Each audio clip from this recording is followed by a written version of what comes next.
Women Who Own It podcast spotlights women business owners who are pioneers in their field, setting trends, blazing trails, and creating game-changing innovations. Brought to you by WeBank, the largest certifier of women-owned businesses in the U.S. and a leading advocate for women business owners and entrepreneurs. And me, Allison Maslan. I've been a business owner for the last 35 years. I'm the Wall Street Journal best-selling author of the book, Scale or Fail. So join our bold community of women who built it, grew it, and own it. I'll see you on the show. Welcome to Women Who Own It podcast, who is brought to you by WeBank, the largest certifier of women-owned businesses. And we are featuring women business leaders that are making it happen in the world, brought to you by women business leaders. My name is Allison Maslan. I am the CEO and founder of Pinnacle Global Network and the author of Scale or Fail. And I'm excited to introduce to you a business superpower today. Her name is Beatrice Dixon. And in 2014, she launched the Honey Pot Company, a plant-based feminine hygiene line created with a goal to provide women with a healthy alternative to traditional feminine care. 6 years later, the Honey Pot Company's products can be found online and in stores nationwide at Target, Walmart, Urban Outfitters, Walgreens, Bed Bath & Beyond, Whole Foods, and more. An empowering African-American female entrepreneur, Dixon has been a recipient of Sundial and the Unilever's multi-million-dollar New Voices Fund. She was one of the first 40 women of color to raise $1 million in venture capital and has been featured in T-Pain School of Business, BuzzFeed's Ladylike series, The Today Show, the New York Times, Entrepreneur Magazine, Elle, Essence, and Forbes, just to name a few. B, we are so happy that you're here on the show. Welcome. Thank you. I'm happy to be here. Yeah, man, you have such a great story on how you've taken your business from, the idea to out in the marketplace. Can you tell us a little bit about the journey that you took to get Honey Pot started? Well, Honey Pot got started out of necessity for me. I had an almost year-long bout with bacterial vaginosis, terrible thing. It was reoccurring. I would go to the doctor, I would take medicine. I was doing every natural thing that you can Google. It was awful. Oh man. But one morning, my grandmother, who transitioned when my mother was very young, she came and met me in a dream. And in the dream, we were just sitting at a table talking, and she handed me a piece of paper. And she told me that this was what was going to solve my problem, because she had been seeing me struggle, because she said she had been walking with me and seeing me struggle. So on the paper was basically a formula. And she told me in the dream, I needed to remember it. Because you have to think, I've never really truly met my grandmother in real life, right? Like, she transitioned when my mother was young. So yeah, I'm trying to talk to her. And she's like, that's not what I'm here for. I'm here because, you need to memorize this. So I just want you to keep memorizing it. So when I woke up, I was literally saying the ingredients that was on the paper, because in the dream, it was so real. It was like, I'm just sitting here talking to you, So when I woke up, I was waking up saying lavender, coconut oil, water, apple cider vinegar. Like, I was waking up saying that. Oh my God. So I wrote it down, because dreams seem like they're forever, even though they're probably really quick. But it seemed like I was dreaming that dream for a while, because it seemed like I had memorized it like 10 times, it seemed, That's the greatest startup, inspiration idea story that I've ever heard. Thank you. Thank you. Seriously. And I wrote it down, and I made it within a couple of days, because I figured, what the hell, all I could do is not work. And it worked. And that's how we got started. Wow. It's truly from the heavens. Yeah. That is amazing. What a gift. What a gift. And so from there, so it worked for you. And then you said, okay, I've got to get this out in the market. Can you talk about that a little bit? Literally straight away. Like when I look, cause I was having a BV infection at that time. So when I realized that it worked, which was like maybe 4 or 5 days after I was using the product that I had just made from what my grandmother told me to do, immediately I was like, oh, I have to make this into a business, right? And I don't want to say all this to say that Honey Pot is here to diagnose, treat, or cure anything, because that's not what it is. This is just my personal story. This is what happened. Yeah. So, yeah. So I literally in the same moment was like, I want to make this into a company. And that's what I did, but I didn't start the business straight away. I basically gave it away for 1.5 years. So this is like 2012 when all this first starts. Okay. 2011 to 2012 is when I was going through what I was going through. 2012 is when I realized I want to make this into a company, when the dream and everything happens. By 2000, this is probably like mid to late 2012. By 2014 is the time that we actually want to go to market, publicly state that we're doing this. But before that, I was giving it away and people were ordering through email. Basically. Okay. Yeah. So you're just helping them and they were getting great results. And yeah, it was helping them, but I also had to make sure that it didn't only just work for me. Right. And at the time I didn't have the money to go and get a clinical trial. Right. Because clinical trials, like me and you both know, are expensive. Yes. My brother, who's my co-founder, had came in and he was helping, he was still doing his accounting practice, but he was still helping to fund me and give me any kind of anything I needed, basically, if it was advice, if it was money, if it was whatever, just to support me while I was testing on the market. But what I found is that most of the women that used it, if they had an issue, because it's not for if you have an issue, this is just like proactive skincare, right? It's just clean skincare. But what I found is that most of the women were having the same results that I was having. And so that's when, it was, and then a lot of those women, even if they weren't having any issues, they just wanted to use something clean, right? They were all ordering through email and they were just like, look, I can't just accept this anymore. I need to start paying you. And then that's how, things just grew from there. But we went to the Bronner Brothers Hair Show in Atlanta, and that's where we launched our product. Wow. Yeah. That's so exciting. And so where was the breakthrough moment for you that you were like, okay, we're going to take this much bigger. And, then you started getting it on the shelves in like Whole Foods and Target. So share a little bit, because we have a lot of business owners listening going, yeah, I have this great idea, or I've been trying to get my product out there for years and it's not happening. So what was the shift for you?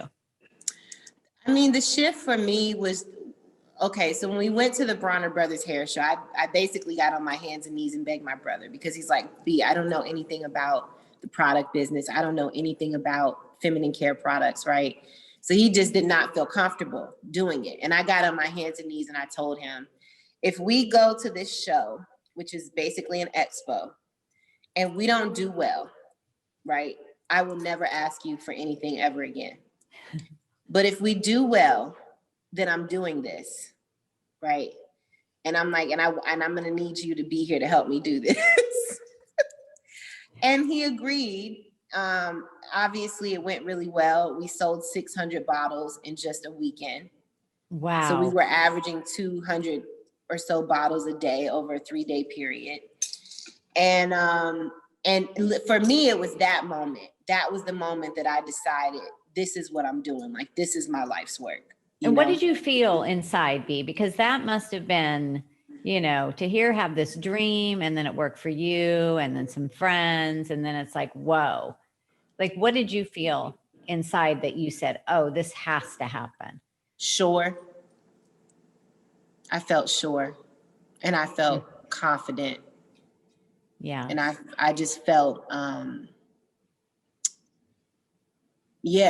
just felt like I just knew that this is what I needed to be doing. Mm-hmm. I don't know how to put it into words, but yeah, no, I know what you mean. And I wanted you to share that, because those of you that are listening right now, when you get that moment, like, really own that, because that's right. That's the thing that's going to push you to do the hard work. Oh yeah. And your belief in being able to do it has to be religious in a way. It has, in the same way that you believe in, if you're religious, right? Or if you're not. Right? Whatever it is. Whatever it is, the way that you are sure about that belief system, you have to be, it almost has to be religious, how much you believe in yourself and how much you believe in your product, right? Because without that, because you have to have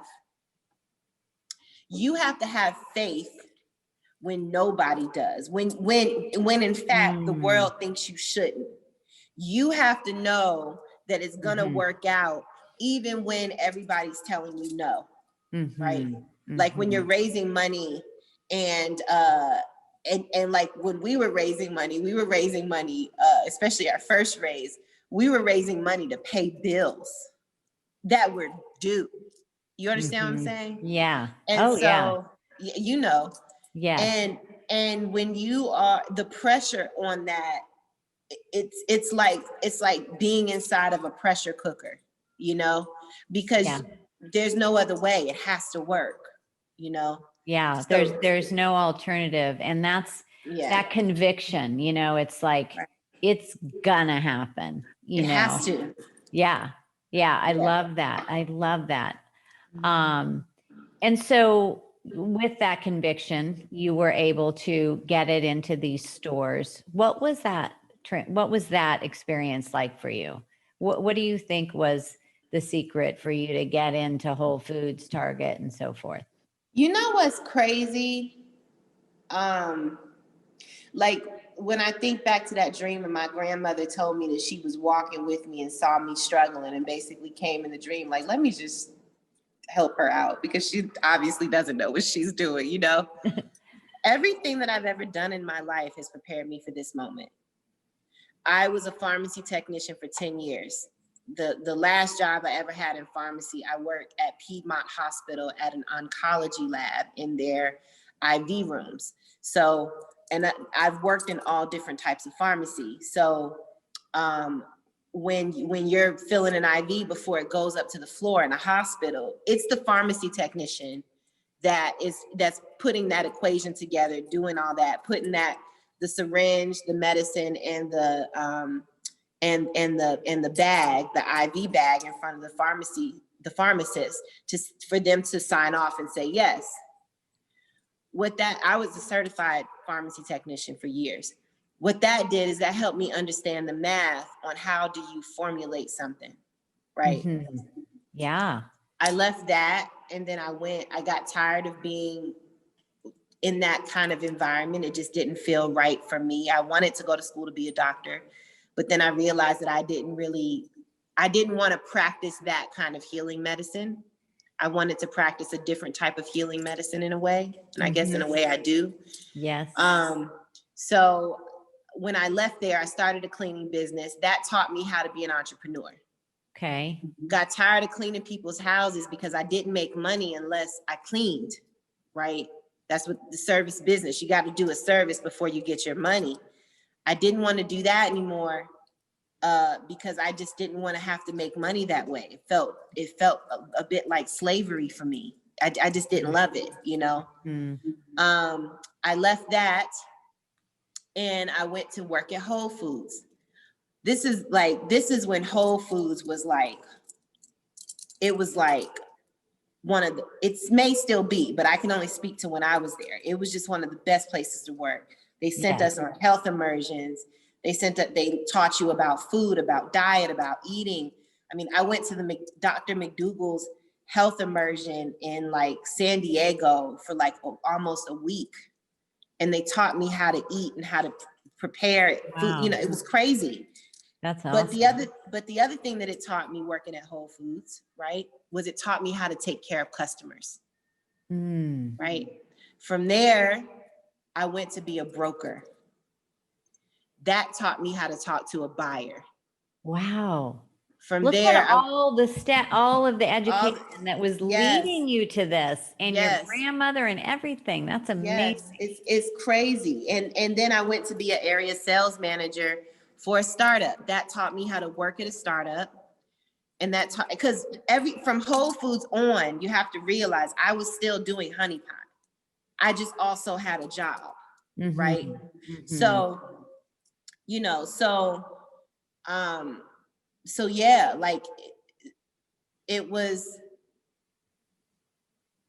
I guess for me, I had just learned it. I was in training, you know, I had done it, you know, so getting into going and talking and sitting down to a buyer, it had been my job for years. So it wasn't, you know what I mean? Yeah, so, it wasn't intimidating to you. You'd been on the other side of it. You knew the language.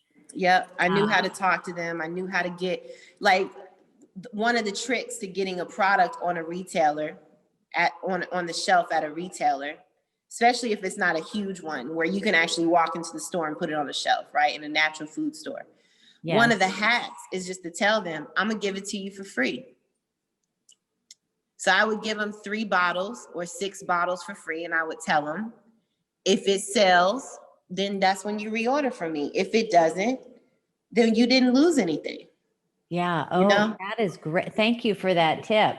Yeah. I love that. That is such a great idea. Anything else? Any other tips or something that as approaching retailers, maybe something like, do not do this?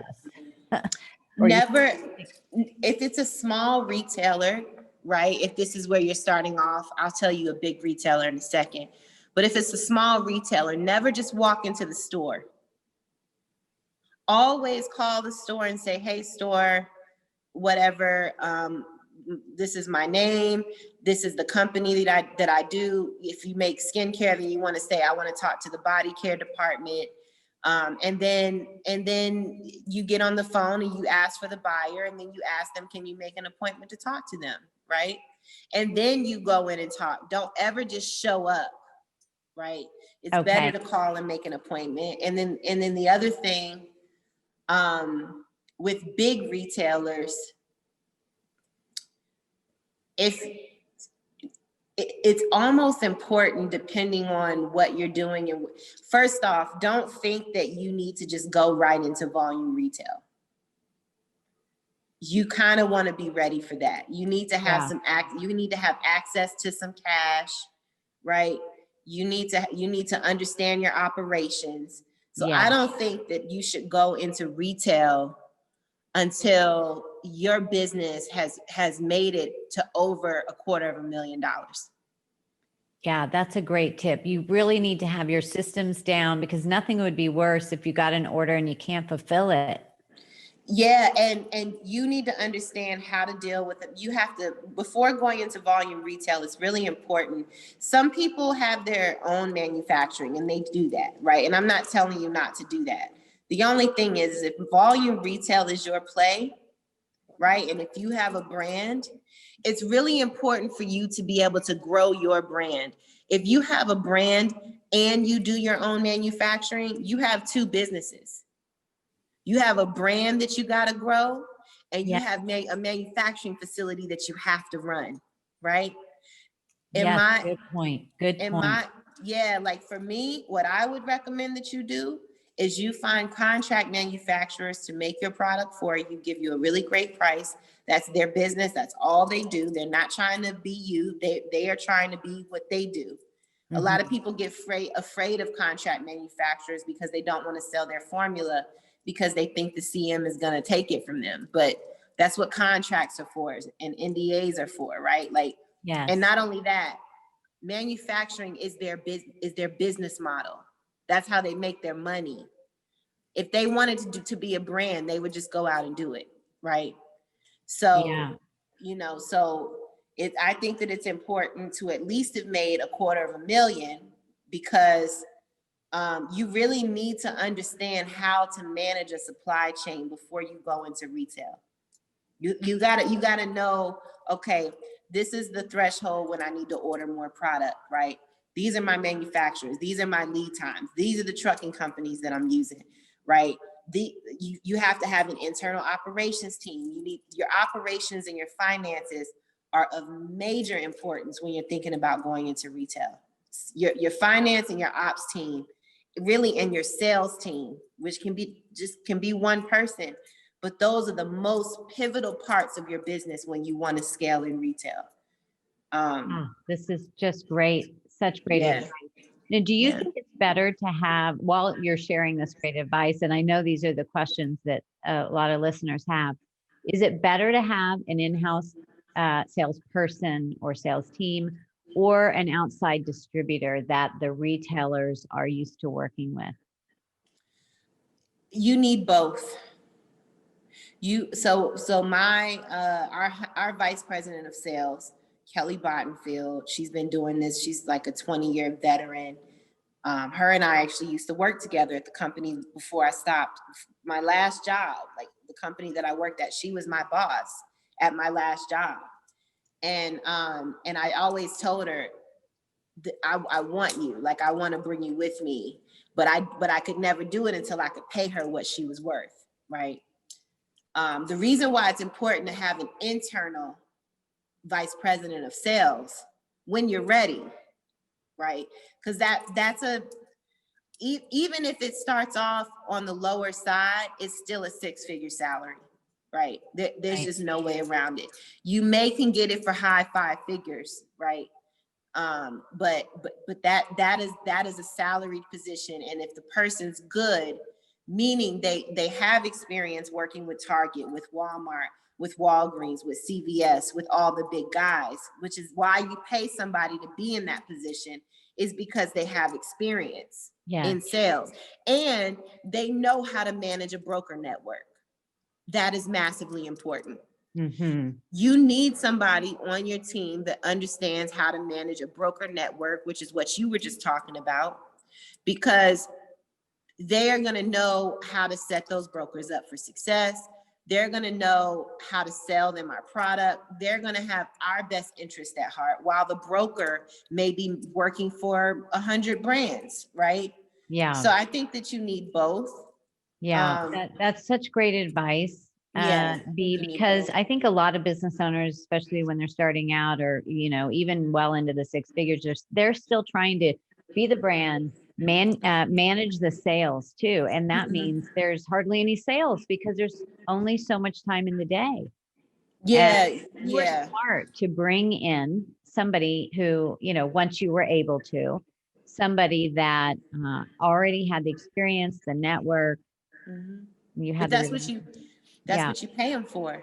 You don't hire a salesperson who's never done sales before. Yeah, no. Right. and sometimes we get in that trap when you're first starting out, because you just need people to help. You just need hands, and people are willing to help, right?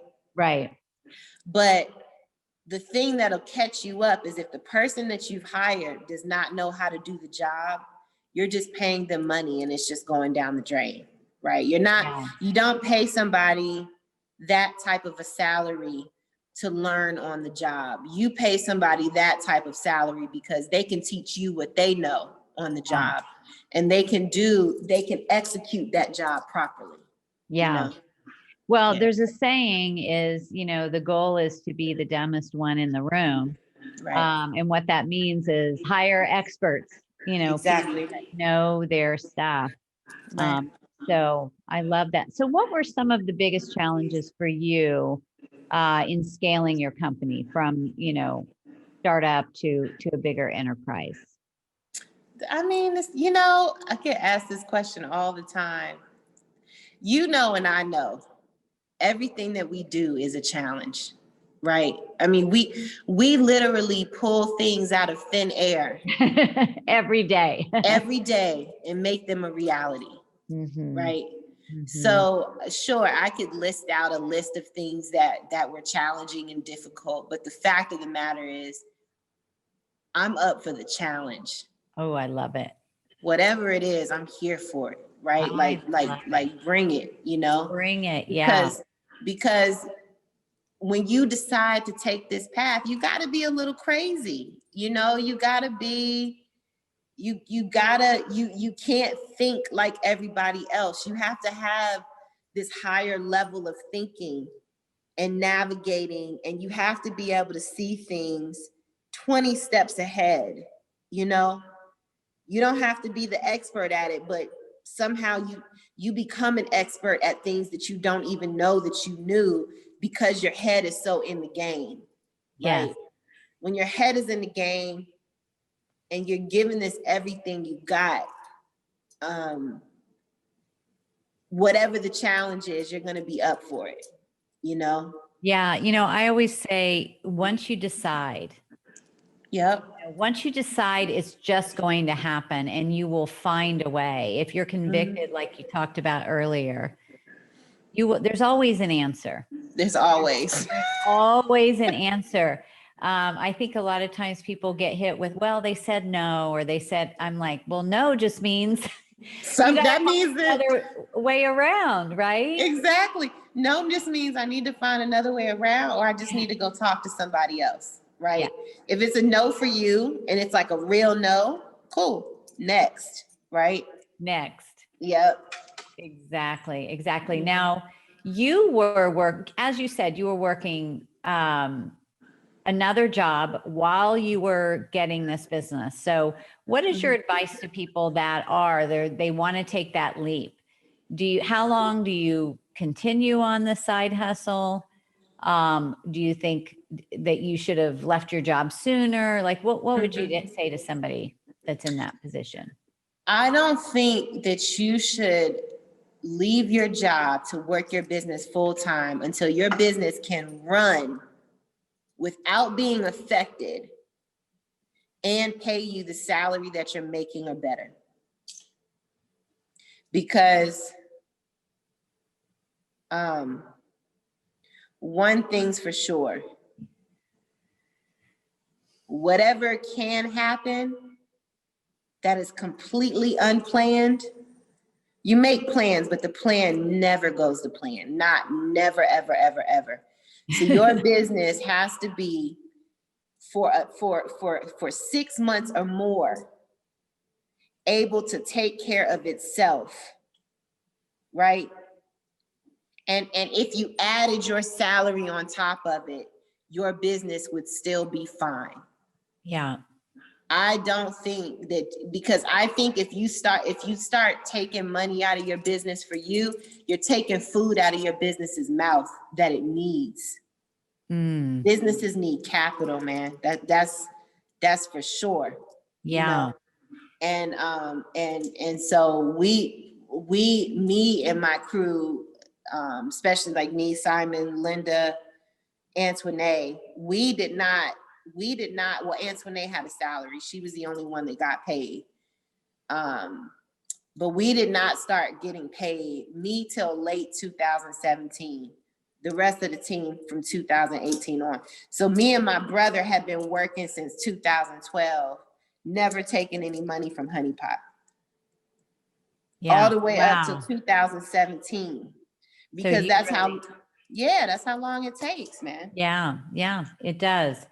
And so you just, while you're working your job, you're doing this late at night, early in the morning. And if you are committed, you just make it happen. Yeah, while I'm working on my other stuff, I was lucky because once I had left Whole Foods, I was really working on my own schedule because I was a broker and I was just a traveling salesperson. That's what I did, right? I represented brands and I traveled in the Southeast to go sell those brands into Whole Foods or sell them into like small natural grocers or co-ops, or, and things like that. So I was able to fit, I was able to work and still do my honeypot work because I didn't have anybody breathing down my neck. So I could just kind of bounce between both of them. So I was doing, I mean, I remember the day where I felt so much desperation and so much pressure. Me and Simon were raising money to get into Target. An investor had gotten back that we had pitched to and said no. I think a couple of them had said no. I was training the person that was going to replace me, who happened to be my friend. And I was pitching to another investor in the car. And at the time I was working on immigration paperwork, you know, for a family member. So I was literally doing like 10 things at one time, but that was just the example of what my life looked like. Yes. You know, it was hard. It was hard. And I wouldn't wish that shit on my worst enemy, but you were committed. You were yeah. committed. So I want to switch gears a little bit. So, you already had a plan to sell your company. Is that true? Yes. And so how has knowing that you want to exit at some point affected the way that you have been growing your business? Well, you just have to, look at your business for the type of business that it is, right? My type of business, people still go to the store, right? People buy it online, but for the most part, people go to Target and Walmart and Walgreens and the grocery store to get their feminine hygiene products. So for us, volume retail has got to be a play, right? It has to be a big part of what we do. And then really just understanding and navigating our innovation strategy. You know, that's another thing as well, because we're not like any other feminine care brand. I mean, we are and we're not, right? Because the way that we've decided to do it, we've decided to look globally at being a vagina company instead of just being like a menstrual company or a wash and wipe company. You know, we're putting everything under one brand. You know, so yes, we absolutely have to be strategic and intelligent and paying attention to what's working in the market and what's not. Which is what you would do anyway, right? You would do that anyway, but you really, you know, okay, this is our end game. Right. And I want to reverse engineer that. And because we have venture capital in money in the brand, right? Venture capital and private equity, you've got to have an exit strategy. Yeah. Because how are they going to get their money back? What was your key? Because this is a big one, okay? And I want to hear, what do you think was the key for you to raise that first $1 million? Well, yeah, you're right. We got into Target, and there was just no other way. Like, before we got into Target, we were making our wash, we were bottling it, capping it, shrink wrapping it, boxing it, shipping it. We were doing everything, right? Mm-hmm. There was no way we were going to get into 1,100 doors of Target and be making that product. It was almost impossible, right? So we had to raise the money because we had to hire contract manufacturers as our partners to make the product for us so that we could focus on growing our business. So for us, the reason why we raised that first family and friends round was because we didn't really have a choice. We had to get into Target, and when you hire a manufacturer, a contract manufacturer to make your products for you, you can't go to that manufacturer, and if you're going into 1,100 doors, your order is 20,000, 30,000, 50,000 units, right? Yeah. Because you also have to get it to a certain price so that you can make money on it, you know? Yes. So But we that didn't, helped, right? Getting that big order from Target. Then you could go yeah. to investors and say, hey, we have proof of concept here. Well, I don't want to give any misinformation. When you get into any retailer, right? You don't get an order. You'll get an email from the buyer state giving you your award for of how many doors you're going to go into, and the fact that they're choosing to partner with you, right? You're going to get that award, but you don't get an order from any retailer until 6 weeks before it's going to go on the shelf, maybe 8, right? So we weren't raising on an order. We were raising on an award email. Right. And then you get that notice and you've got to hustle. And you got to hustle because there is a deadline. You know that if your product is going to go on the shelf in April, they're going to tell you that they're launching it in April, but what that really means is that they're ordering it by the end of February or early March. Mm. So you have to have your stuff together. Yeah. By February, because you don't want to be running up against when they're going to order it. It needs to be you. And the other thing is, you work with distributors normally when you've never worked with a retailer before, right? You work with a broker who's the person that communicates with the buyer, and then you work with a distributor who understands how the retailer wants to receive their products, right? How they want to get it into their distribution centers and then put it on the shelf, right? So that means that you got to have it into the manufacturer even 3 or 4 weeks before the store is going to order it, because the store, the manufacturer, or not the manufacturer, the distributor needs to have it on their shelf and ready whenever the retailer is going to order it. So you have to be ready 3 months before anything is even going to happen. That is an enormous amount of pressure. That is, and even a little bit more just for the end case. Just in case. You know, stuff happens, something breaks down and they're delayed, right? So, So, you know, as we round this up, this has just been so great, Beatrice. I mean, really, really helpful to so many business owners, and your knowledge is just so valuable. What are some of the mistakes that you see business owners making when they're trying to get the investors, or they're trying to raise capital to grow their business? The biggest thing, I think, is doing it too soon. You know, we're in this new age where being in business is popular, right? Having your own company is popular. And then you think straight away, well, I need to find some money. That is a mistake. Raising money too soon can be a mistake, because you may be successful and you may raise that money, right? But you probably sold way more than what you needed to sell in equity to an investor. The biggest reason why is because it's really important for you to understand your business. It's really important for you, just like your book is called Scale or Fail. It's important for you to fail in order to scale, because you have to fail a lot to understand what works and what doesn't work, right?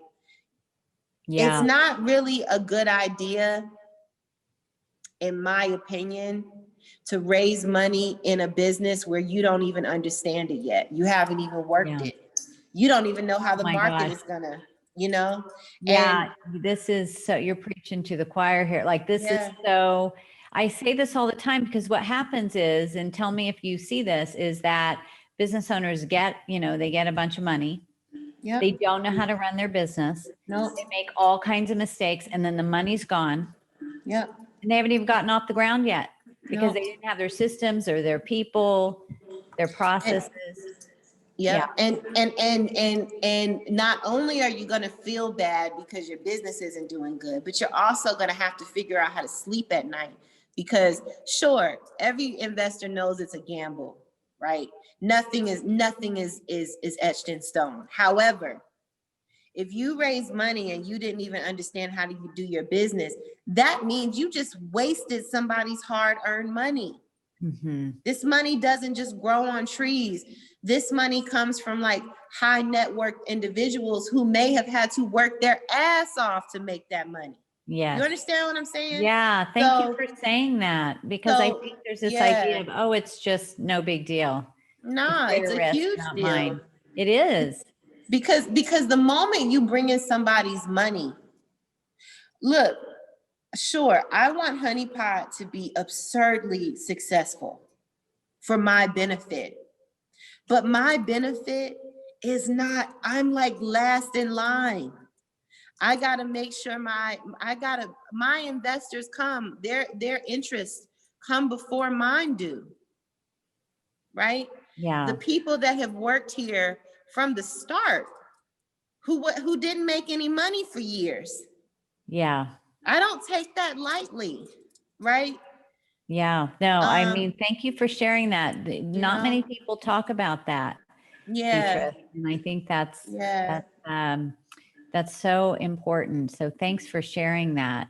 It is. So WeBank, and that's what this podcast is brought to you by WeBank. How has WeBank supported, having that certification, supported your business growth?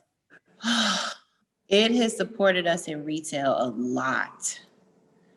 I mean, having that WeBank certification can really mean like thousands and thousands of dollars in slotting fees, or or they may have like diversity programs where they have to set aside a certain amount of business for women who are in WeBank, right? For women business owners, for humans of color, whatever the situation is, right? These types of organizations are really beautiful because they make it so when you are in a minority position, especially being women in business, which is, I think, is becoming the majority actually. Yeah. But when you are in a position where you are a minority and you don't have access to a lot of things, and it's harder for you to raise money or do or whatever the situation is, WeBank just having that certification can really just get you through a door. Yeah. And that's time is money, right? So yes, it saves you so much money. And money is money because it saves us a lot of money, that that it would be really hard for us to figure out how to come up with hundreds of thousands of dollars of slotting, because that's the thing that can happen, Yeah. So. Well, this is awesome. And, I highly recommend those of you listening, if you're not certified, definitely check it out. My company is also WeBank certified, Pinnacle Global Network. And it's just been exponentially supportive. It has. Get some help to fill out the paperwork and do all the things, because it's not, it's not just a thing.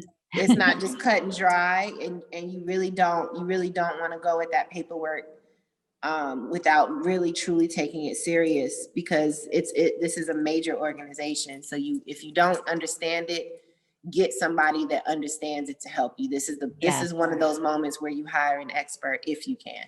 Yes, definitely 100%. Well, Beatrice, this has been so valuable. I went longer than our normal interviews just because you were just laying these brilliant knowledge bombs, every few seconds. So I just wanted to get as much as we could here from all of your years of experience. And congratulations for what you've created, and you're helping so many women out in the world. And I'm sure you will. You too. Yeah. This has been so great. So for those of you that are listening, if you haven't subscribed yet to the Women Who Own It podcast, just hurry and do that. And if you like this episode, please give a review. We so appreciate that. And I would like to share a quick opportunity that we're very excited about. And that is that my company, Pinnacle Global Network, we are hosting a big event February 4th to the 6th. It is a virtual event called Level Up Live. It is our 10th year a whole decade hosting this event for business owners just like you. And you will leave this event after the 3 days with a plan in place for the entire year of 2021, step by step in your sales, your marketing, your team, your finance, your time management, your leadership, everything. And the other big bonus is that if you use the WeBank promo code, it's free for you. It is our gift to you as a business owner and a listener to the WeBank podcast. So all you do is go to levelupliveevent.com and you use the promo code WBENC, and you will get this entrance to our virtual event, Level Up Live, as a gift to you at no cost. So anyway, thank you so much for listening to Women Who Own It. Until next time, get out there and elevate yourself because you are worth it. Bye, everybody. Bye.